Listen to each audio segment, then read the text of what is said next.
नमस्कार प्यारे भाइयों बहनों दोस्तों। अगर आप एसएससी और ESSB क्लर्क या सीजीएल की तैयारी कर रहे हैं तो आज का वीडियो आपके लिए काफ़ी ज़्यादा इम्पोर्टेंट रहेगा। आज हम बात करते हैं टेंसेस की। टेंस पार्ट 2 के बारे में हम बातचीत कर लेते हैं। पार्ट 1 में मैंने आपको प्रेजेंट इंडेफिनिट और सेंटेंस, व्हाट इज सेंटेंस, क्या होता है, वो सब मैंने बताया था। तो आज चलिए उससे आगे की चर्चा कर लेते हैं। अगर आपको वीडियो पसंद आए तो वीडियो को लाइक कर देना और चैनल को सब्सक्राइब कर देना। तो चलिए बात करते हैं प्रेजेंट इंडेफिनेट के बारे में। हमने बात की थी कि भाई जो सिंपल सेंटेंस होता है सब्जेक्ट प्लस V1 प्लस या V5 यानी कि सब सिंगुलर हो तो वर्ब के साथ SEIS प्लस ऑब्जेक्ट हम लगाते हैं। उसके एग्जाम्पल भी देखते हैं। एक तो इनकी कुछ पहचान भी होती है वैसे, जैसे ये word daily, everyday, always, regular, once a week, month, year, twice a day, month, year, seldom, ever, never, hardly, scarcely, usually, generally, इस तरह के सेंटेंस आते हैं। तो ये प्रेजेंट इंडेफिनेट ही होता है। जैसे ही ऑलवेज कम्स लेट, वह हमेशा लेट आता है। इसमें थोड़ी शिकायत भी होती है, रेगरेट भी होता है। He goes to school every day, वह स्कूल हमेशा जाता है। ऑलवेज वाले सेंटेंस में शिकायत होती है, वैसे नॉर्मल होता है सब। The children go to school at 10 AM daily, तो ये सब इस चीज़ में होती है। फिर इसमें कुछ हैबिचुअल एक्शन भी हमारे आ जाते हैं। हैबिचुअल एक्शन में क्या है कि ही सेल्डम इनवाइट्स हिज फ्रेंड्स, कि वह हमेशा ही अपने दोस्तों को बुलाता रहता है, ये आदत है। He never comes on time, वो कभी टाइम पे नहीं आता। ही स्मोक्स डेली, वह हर रोज़ सिगरेट पीता। तो इस तरीके की चीज़ें जो हैं हैबिचुअल एक्शन। इसके बाद जनरल ट्रूथ में भी प्रेजेंट इंडेफिनेट का यूज़ होता है। जैसे the sun rises in the east, ये बिल्कुल सार्वभौमिक सत्य है, बिल्कुल सच्चाई है कि सन जो है ना ईस्ट में राइज होता है। The earth rotates round the sun, earth जो है सन के चारों तरफ रोटेट होती है। और इसमें कुछ और, जैसे द काउ गिव्स मिल्क, ये भी एक यूनिवर्सल ट्रूथ है कि भाई गाय दूध देती है। परमानेंट ट्रूथ के लिए भी ये यूज़ होता है। जैसे time and time wait for none, कि समय और टाइड किसी का इंतज़ार नहीं करते। Agra stands on the bank of Yamuna, Agra Yamuna के स्टैंड्स पर स्थित है, किनारे स्थित है। फिर इसमें क्या है कि to express subordinate verb clauses, subordinate adverb clauses को व्यक्त करने के लिए जब प्रिंसिपल क्लाउज फ्यूचर टेंस में हो। जैसे इसमें ज़्यादातर इफ का यूज़ होता है कि if you give me blood, अगर आप मुझे खून दोगे, I will give you freedom, मैं आपको आज़ादी दूंगा। I shall stay here till you come back, मैं यहीं रुकूंगा जब तक आप जो हो वापस नहीं आ जाते। फिर है टू प्लान फ्यूचर एक्शंस, कुछ जो फ्यूचर एक्शन भविष्य में होने वाले कार्यक्रम का वर्णन करने के लिए। जैसे the examination begins at 9 AM tomorrow, जैसे एग्ज़ाम शुरू होगा कल 9 बजे।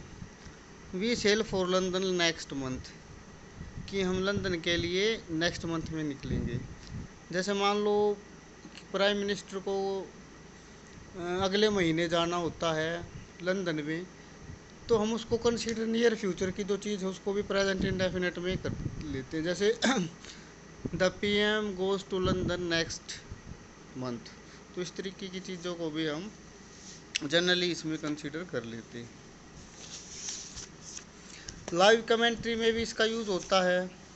जैसे गौतम गंभीर हिट्स आफ्टर 10 बॉल्स, या गौतम गंभीर स्कोर्स आफ्टर 10 बॉल्स। तो इसको क्योंकि कमेंट्री को लाइवली बनाने के लिए और इंटरेस्टिंग बनाने के लिए यूज़ करते हैं। और न्यूज़ पेपर्स के आर्टिकल उसमें हेडलाइंस में भी इसका यूज़ होता है, ताकि चीज़ें वैसे तो वे पास्ट में हुई होती है लेकिन उसको हम प्रेजेंट इंडेफिनेट में कंटिन्यू करते हैं। ठीक है। जैसे his brothers kills his son, कि उसके भाई उसके बेटे को मारता है। तो इस तरीके की चीज़ें हम प्रेजेंट इंडेफिनेट में कर लेते हैं, पास्ट को भी। तो चलिए नेक्स्ट टेंस की बात कर लेते हैं, जो हमारा प्रेजेंट कंटिन्यूस। इससे यह बोध होता है कि कोई काम वर्तमान काल में जारी है। इसकी बनावट इस प्रकार होगी। सब्जेक्ट प्लस बी की कोई form is M R plus में वी फोर, यानी कि वर्ब की first form plus I N G. इसका मतलब ये हो कि at the time of speaking जो कार्य हो रहा है उसको प्रेजेंट कंटिन्यूज में, जैसे अभी क्या होता था, फैन इज रनिंग, फैन चल रहा है, एसी इज रनिंग, एसी चल रहा है। तो इस तरीके की चीज़ें, आई एम टीचिंग यू, मैं आपको पढ़ा रहा हूँ, तो ये सब प्रेजेंट कंटिन्यूज में होती है। He is reading, I am playing, they are doing this, ये काम कर रहे हैं, ही इज़ रीडिंग में पढ़ रहा। बोलने के समय जो प्रक्रिया जारी रहती है। यदि किसी वाक्य में now, this days, at present, at this moment शब्द का प्रयोग हो तो उसको बोध कराने के लिए उसको प्रेजेंट कंटिन्यूज में ही रखते हैं। जैसे ही इज़ रीडिंग नाउ, वह अभी पढ़ रहा है। They are not taking milk this days, वे आजकल दूध नहीं पी रहे हैं। या my son is learning English this days, आजकल मेरा बेटा जो है वो इंग्लिश पढ़ रहा है। अभी निकट भविष्य को बताने के लिए भी प्रेजेंट कंटिन्यूस टेंस का इस्तेमाल कर लेते हैं।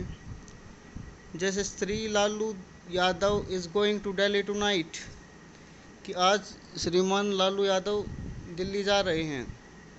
अभी गए नहीं, लेकिन आज शाम को जाएंगे। We are seeing the director tomorrow, हम कल डायरेक्टर को मिलने जा रहे हैं। अभी मिले नहीं, लेकिन कल मिलेंगे। तो नियर फ्यूचर को भी इसमें कंसीडर कर लिया हमने प्रेजेंट कंटिन्यूस में। I am going to Buxar tomorrow morning, मैं कल बक्सर जा रहा हूँ कल मॉर्निंग को। चिड़चिड़ापन, इरिटेशन या नाराजगी, अनोयंस बताने के लिए भी प्रेजेंट कंटिन्यूस का प्रयोग किया जाता है। जैसे शी इज़ ऑलवेज कंप्लेनिंग, वह तो हमेशा शिकायत करती रहती है। Golu's mother is always wanting money for new series saris, कि गोलू की माँ हमेशा नई साड़ी के लिए पैसे मांगती रहती है।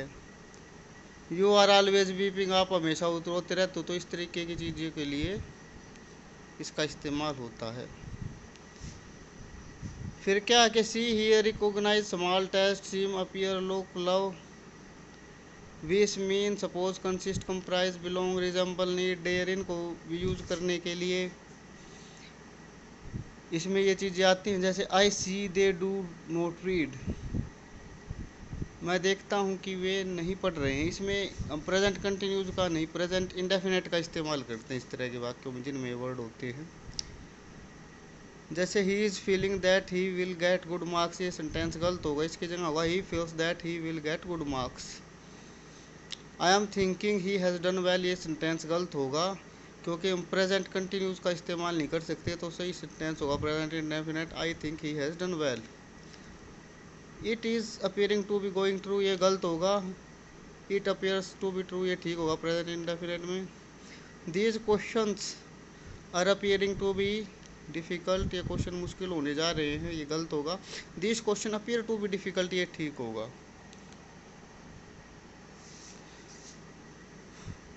तो स्ट्रक्चर अफर्मेटिव का देख लेते हैं। सब्जेक्ट प्रेसिजम आर, जैसे ही they are watching television now, तो सेंटेंस देखते हैं। Payal is singing now, Bablu is laughing. Negative में नोट लग जाता है, subject plus is M R plus not लग जाता है। They are not watching television now, Payal is not singing now, तो नोट का इस्तेमाल होता है। इंटेरोगेटिव में हेल्पिंग वर्ब जब हम आर आगे जाते फिर सब्जेक्ट पर वर्ब की first form plus I N G फिर object. They are watching television now, is Payal singing now. Is Bablu laughing, क्या बबलू हंस रहा है, क्या पायल गाना गा रही है। तो इस तरीके की। फिर होता है नेगेटिव, इंटेरोगेटिव नेगेटिव, इसमें वर्ब की फर्स्ट फॉर्म आगे आ जाती है, फिर सब्जेक्ट और फिर नोट आ जाता है। जैसे they are not watching television now, is Payal not singing now, is Bablu not laughing. फिर है डब्ल्यू एच फैमिली के भी सेंटेंस इसमें बनते हैं। जैसे they are, why they are watching television now, इसमें डब्ल्यू एच जो फैमिली होते हैं, हाउ, व्हाट, वैन, इस तरीके की जो चीज़ें होती है वो डब्ल्यू एच वाली फैमिली में आती है। हूँ, तो इस तरीके की चीज़ें। Why are they watching television now, why is पायलिंग सिंगिंग नाउ, कि पायल अब क्यों गा रही है। Why is Bablu laughing, Bablu क्यों हंस रहा है। Why are we writing a book, हम बुक क्यों लिख रहे हैं। तो चलो आज हम यहीं पे प्रेजेंट कंटिन्यूस पे ही ख़त्म करते हैं। और आपको वीडियो पसंद आए तो चैनल को लाइक कर देना और चैनल को सब्सक्राइब कर देना, वीडियो को लाइक कर देना। धन्यवाद।